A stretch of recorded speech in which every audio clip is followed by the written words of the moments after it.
Smart guns, unique to a single user, could soon become available in the United States. Promoters hope to avoid tragedies with what they say is gun control.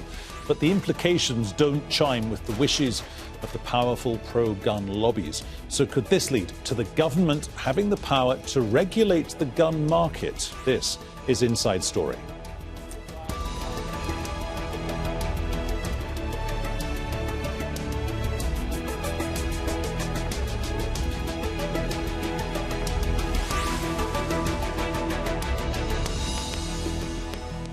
Hello and welcome to the programme. I'm Peter Dobbie. Over the past 20 years, the idea of smart guns, which can be fired only by verified users, has been developed and debated around the world.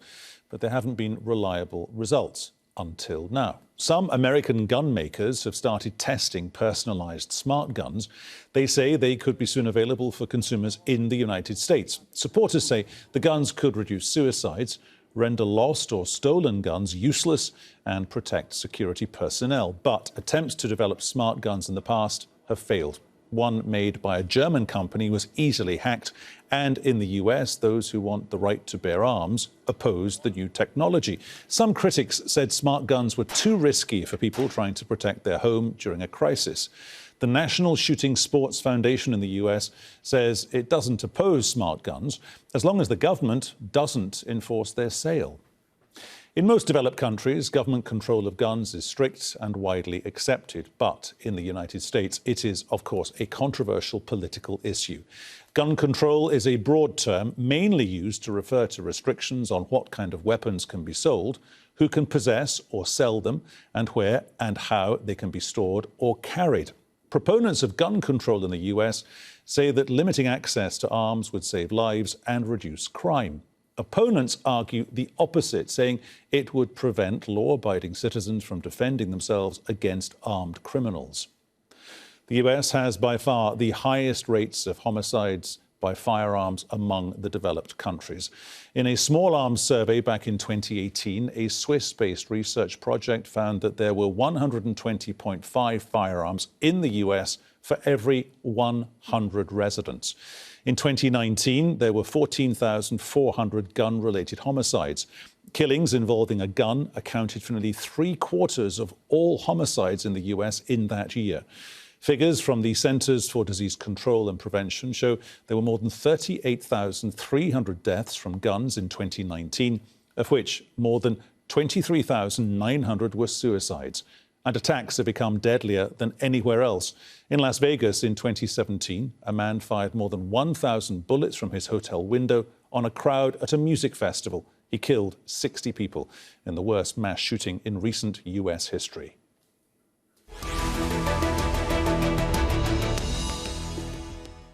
OK, let's get going. Let's bring in our guest. In Keene, New Hampshire, we have Richard Feldman, the former Regional Political Director, National Rifle Association, and author of Ricochet, Confessions of a Gun Lobbyist. In Oakland, we have Pastor Mike McBride, Director of Live Free Campaign and the co-founder of the National Black-Brown Gun Violence Prevention Consortium. In Arlington, we have Chuck Nesby. He's a firearms instructor and formerly a naval officer. Gentlemen, welcome to the programme. Richard Feldman in New Hampshire, coming to you first. Personalised guns, what are the good points and what are the bad points? Well, the personalised gun being something that is only operational by the authorised user, one can see instances where that would be a very good thing. They were originally developed over 20 years ago primarily for law enforcement, who from time to time in a scuffle will have their gun taken from them by the perpetrator. And it's, of course, in the interest of law enforcement for the gun not to operate if it's in the hands of the bad guy rather than the good guy. I think we can all see where it would be valuable in certain circumstances. The problems, and thus the downside, is you can't envision all the circumstances, and depending on the technology, it affects the outcome.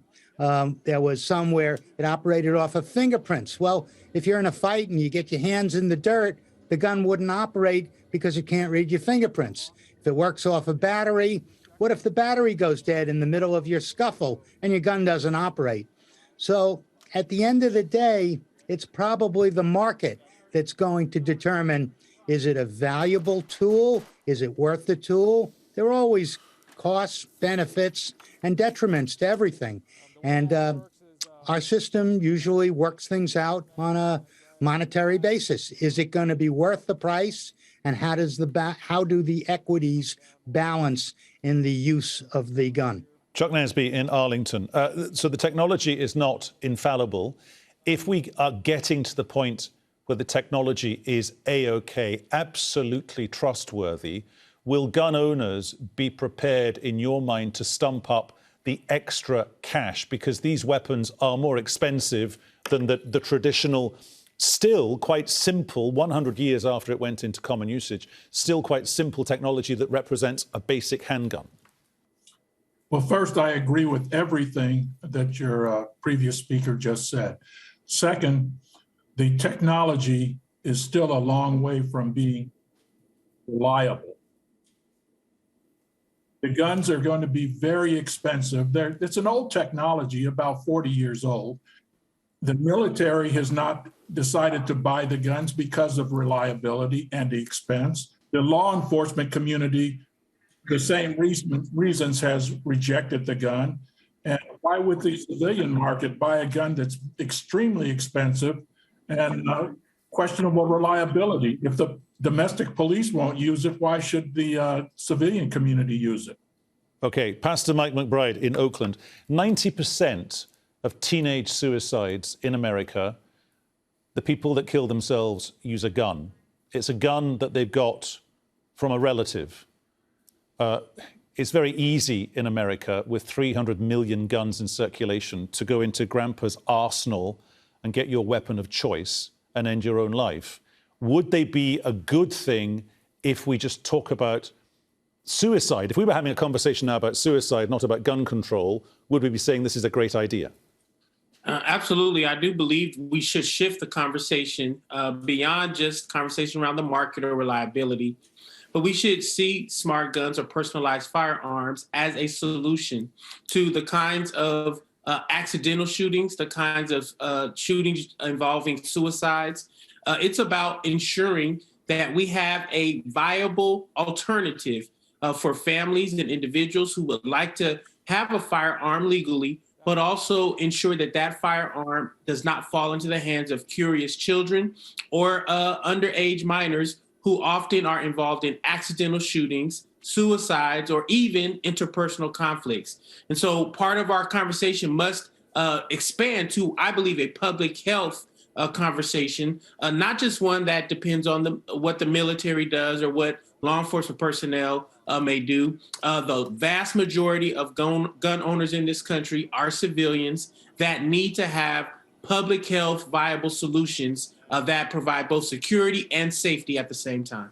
Richard Feldman, why are smart guns not as commercialized as perhaps one would assume at this point in the life of people using handguns? They're not as commercialized as one would assume they might be. It's kind of counterintuitive. So where's the dynamic going to come from? Is it the gun lobby, the gun manufacturers, big business, sponsors, or government? Oh, I think it's going to be the marketplace, and that encapsulates all of those you mentioned. But, you know, I agree with what the pastor just said. You know, we have a responsibility to do a much better job keeping guns out of the hands of people who every one of us on this call and every gun owner I know believes ought not have guns. But why would we want to use the most technologically advanced, difficult, expensive system? We can do it right now. They're called gun safes. I'm the guy that, with President Clinton back in 1997, when I represented the firearms industry, announced we were going to ship all guns with child safety locks. When you have a gun in the home, why don't we start having people get safes? Safes aren't very expensive, small safes that can hold a couple of guns. We're talking about not $500, $1,000 and up. We're talking around $100. If people, the grandpa who's got his guns, if he left his guns in a safe, his grandkids aren't going to be able to access those guns. It's a simple solution that we can do now for a lot less cost. Chuck Nesby in Arlington, coming back to you. Has Richard Feldman kind of nailed or pigeonholed the debate there, i.e. it's not a binary decision, despite the fact that candidate Joe Biden was in favour of smart guns when he was on the campaign trail, and Barack Obama was in favour of smart guns. It's not as simple as saying it's smart guns or traditional guns. It's got to be part of a portfolio of reducing the death toll and the inappropriate use of handguns. Yes, let me say that I totally agree with Mr. Feldman. The Democrat administrations of Bill Clinton and Barack Obama both had studies conducted by the CDC from a health perspective on firearm safety. I want to correct one thing. The number of suicides by firearm is very, very low compared to all the methodologies that are used for suicide. As an instructor, one of the things we cover very detailed is the security of guns, the responsibility with them. Many states have instituted laws that if guns are not secured properly and they are misused, the owner of that gun is held criminally liable. So with good training, we can emphasize the security of firearms, the responsibility that goes with it, and minimize the illegal use of firearms. Pastor Mike McBride in Oakland, I guess that's a fair point, sir, isn't it? That suicide is suicide, and if somebody wants to take their own life, they will do it. They may do it, they may take a longer time to do it, they may do it in a slightly more messy way, a less surgical way, if you will, but if somebody wants to top themselves, they don't necessarily have to use a gun to do it. But do you get the sense where you are that the NRA is resisting this, despite what the industry is saying? Because the industry is now saying, look, we're getting a better reception from the gun lobby. Well, I think it's important to just say, while many can use various methods to attempt suicides, the use of guns are the most successful weapons or tools used when suicides do occur, meaning that you may be able to recover from a pill overdose or using razor blades or other forms. But once you pull a trigger, it's very hard to come back from that. And this is, I think, the point. We can't allow the perfect to be the enemy of the good. The data says that 37% of deaths could be prevented with these kind of personalized firearms, which means to say that we ought to be thinking about mitigation efforts, ways to ensure that we are reducing the harm, not figuring out 100% fail-safe proof method, a holistic response that includes, I agree, safety locks and other forms of ways to secure weapons ought not be seen as oppositional to personal firearms, because all collectively together, we could indeed increase the number or the percentage of preventable deaths. And that, I think, is the point. In our communities, it is not just about suicides. In the Black community, in urban communities, it's not just about suicides, but it's also about accidental shootings. It's also about stolen firearms. It's also about the ways in which guns make it into the underground market and then come into the hands of our community members who are often seduced into using weapons to resolve personal conflict. So the conversation must be expanded, I think, continuously beyond just a 100% fail-safe proof conversation to a public health mitigation conversation that I think will allow many, if not all, of our solutions to work together to achieve the shared outcomes, and that is more safe. Richard Feldman, is there a sense in which, though, looking forward, smart guns or the enforced deployment of smart guns might be good, in as much as the manufacturing and the use and the availability of particularly handguns is generally a function of boom or bust within the contractual financial side of the industry, i.e., looking at it globally, it depends where the United States is fighting and killing people, and then the contracts, when the United States stops doing that kind of thing or stops peacekeeping, the contracts are then wrapped up with the gun makers, and then there's a surplus of guns on the market in the US. No, that may have been true, around World War II and before, but the civilians buy 20, 30, 40, 50 times more guns in the United States than the military purchases. And the guns the military's primarily interested in aren't available on the commercial market for civilians. They're two separate and distinct markets. So that's not true. And again, I really agree with the pastor. There's no one solution. And when he says, the perfect shouldn't be, or rather the practical shouldn't be the enemy of the perfect. Well, in a perfect world, the smart gun would be the perfect solution. But it's got problems. It will always have problems. And frankly, those gangs could still steal the personalized guns and figure out how to get rid of the personalization. If a gun is in a safe, it can't be stolen so easily without stealing the whole safe or breaking the safe.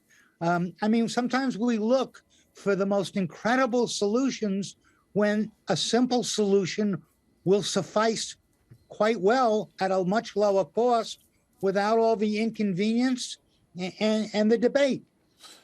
Chuck Nasby, sometimes we just like to fight about it. Pardon me for interrupting you. Chuck Nasby, coming back to you. Would incremental legislation perhaps represent a middle path moving forwards? Because then people who like their guns and the gun lobby, the very powerful political gun lobby, wouldn't feel that they were being presented with this black or white choice of, we're going to take away your traditional guns and you must use the smart guns. No, that wouldn't work. One, there's a constitutional amendment to our Constitution called the Second Amendment that protects the rights of the citizens to own firearms. Second, I agree with the holistic approach. I think that if you make the penalties more difficult, that would cut down a lot of the misuse. For example, if you illegally use a firearm and you're convicted of such in a court of law, mandatory sentencing, say, automatic 20 years. I think that's something the gun lobby would support. And it's also something that would cut down on the illegal use of guns because the bad guys would say the cost is too high. Pastor Mike McBride in Oakland, is it significant that Johns Hopkins is saying 60%, on its website today they're saying this, 60% of first-time gun buyers would buy smart technology over ordinary technology if it was readily available? Or is it just that they don't know what they're buying, so they just want to go for the latest, glitziest, top-of-the-line handgun with all the technology built in? I definitely think it is significant because we have begun to win the argument nationally in the gun violence prevention space over and against the gun lobby and gun manufacturers who seem to love to raise straw man arguments about why these things won't work, but are perfectly okay with the carnage and the blood spilling that is happening all across the country with the loosey-goosey, over and available use of firearms. I do believe that firearm consumers are wanting to do their part to ensure that we can literally reduce preventable deaths. Even in this conversation, the idea that 1/3 of preventable deaths could be impacted by these introduction of firearms, smart firearms, it's as if that is a small, insignificant number. We must, again, allow those with very sensible and committed arguments around protecting and saving and maintaining security around guns. We must allow those arguments to carry the day, and perhaps the industry, the market, the manufacturing of these kinds of smart firearms will grow because the demand will grow, and therein we will have more options. We will have more better technology in this whole sector. Richard Feldman, just to nail down, if I can, for the next minute or so, what your stance seems to be. The pastor there is saying you can reduce deaths by 1/3. The lowest state percentage that I found today says you can reduce death by gun by 25%. Doesn't that therefore mean that everyone should embrace the technology and push for the technology to be readily available once it is 100% guaranteed as this functions, it works, it does what it says on the tin? You know, what you're leaving out of the equation is the people that don't own guns think this new technology is a great idea. The people who own guns and want to own guns don't like the technology for the most part. And it's true, the market will decide. So the people that buy guns aren't interested and don't want it. The people that don't own guns think that the other people who do own them ought to have it. Therein lies the conundrum, because it is the market ultimately that will decide. And the market is of gun owners, not of anti-gun, non-gun owners.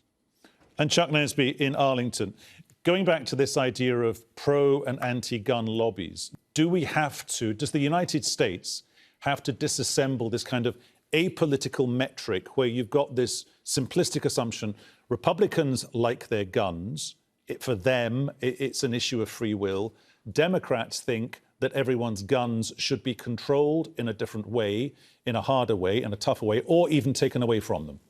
As an instructor, I can tell you right now, because of the increased crime rate in Democrat-dominated enclaves, that most of my students are liberal Democrats right now that are afraid and looking to defend themselves. Been several studies that have been done, including the assault weapons ban that went on in this country for 10 years, and several health studies by the CDC that have conclusively said that imposing more restrictions will not decrease and have not decreased the illegal use of firearms. So why we are going through this whole drill again makes no sense. Pastor Mike, would this dynamic be accelerated perhaps if the equation between adoption and funding was shortened? And the key way to do that is, on the one hand, to get police forces across the United States to start using smart guns. But on the other hand, that's incredibly difficult because you guys in the US, you have so many, you have tens of thousands of individual police forces up and down the country. And there's 16,000 police departments in this country. And so any kind of universal adoption of any policy is quite Herculean. Again, I would just stress that we must continue in this country to push conversations that are about mitigation, that are about reducing harm. We must continue to shy away from the kind of propaganda and or the lighting our hair on fire about what will not work. It is not true that the kinds of fear-mongering that is happening around crime is actually the reality as it relates to taking guns or owning guns to protect yourself. Again, the research says if you own a gun, you are more likely to have someone in your family or yourself harmed by that gun than by using it in a self-defense type situation. We must expand the consciousness of everyday citizens in this country around public safety, around personal security, and I believe continuing to adopt and introduce these kinds of technological advances can contribute to a conversation where we're not so driven by fear to the point where we are not embracing the kinds of mitigation efforts that can keep us safe. Thank you so much, gentlemen. We've got to leave it there. Thanks to our guests. They were Richard Feldman, Mike McBride and Chuck Nesby. And thank you, too, for your company. You can see the show again anytime via the website, aljazeera.com. And for further discussion, go to our Facebook page. That's facebook.com/AJ Inside Story. You can also follow the conversation on Twitter, our handle @AJ Inside Story. From me, Peter Dobbie, and the team here in Doha. Thanks for watching. We will see you at the usual times tomorrow. Bye-bye.